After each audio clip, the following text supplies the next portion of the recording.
And we'd like to welcome you to a Friday edition of First Shift.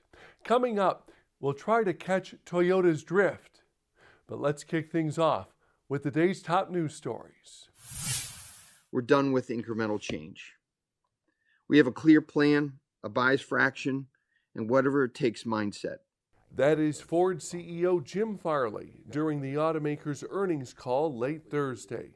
Ford posted a $12.3 billion profit in the fourth quarter. The automaker finished 2021 with its best financial performance since 2016. That despite ongoing production constraints that have stymied sales volumes. Executives predict increased profits in volumes in 2022 as Ford expands its EV portfolio. Ford's fourth quarter included an $8.2 billion gain from the company's investment in Rivian. The automaker lost $2.8 billion a year earlier. Revenue in the quarter rose 5% to $37.7 billion. For the full year, Ford reported net income of $17.9 billion, up from the $1.3 billion loss in 2020. Turning to the microchip shortage, U.S. Commerce Secretary Gina Raimondo says she would be willing to consult Tesla CEO Elon Musk on how to improve semiconductor supply issues impacting the auto industry.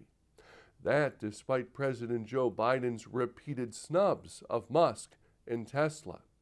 Raimondo telling CNBC that she believed Tesla had better navigated the chip shortage because of its origins as a technology company, while traditional automakers were still learning quickly about how to manage semiconductor supply chains. Volvo and battery maker Northvolt plan to build a joint battery manufacturing plant in Gothenburg, Sweden. The factory will produce up to 50 gigawatt hours of cells a year, enough to supply about 500,000 vehicles. The plant will make cells specifically developed for use in next-generation full electric Volvo and Polestar vehicles. The companies expect operations to begin in 2025. Yeah, that's me. And since that day, electricity and I, we don't get along very well. And that's a clip from an ad from EV home charging station provider Wallbox. The company plans to air its first U.S. commercial during the Super Bowl. Now, the spot tells the story of a lightning strike survivor who has a fear of electricity, but turns to a Wallbox charger for his EV. The ad will air during the second quarter of the game on February 13th. By the way, you can find a roundup of all the automotive-related ads in this year's Super Bowl over at autonews.com. Toyota says its researchers have programmed a vehicle to autonomously drift around obstacles on a closed track. The automaker says the effort previews how self-driving systems can complement human driving in hazardous conditions. The Toyota Research Institute says the technology was outfitted on a Supra that was customized for autonomous driving research.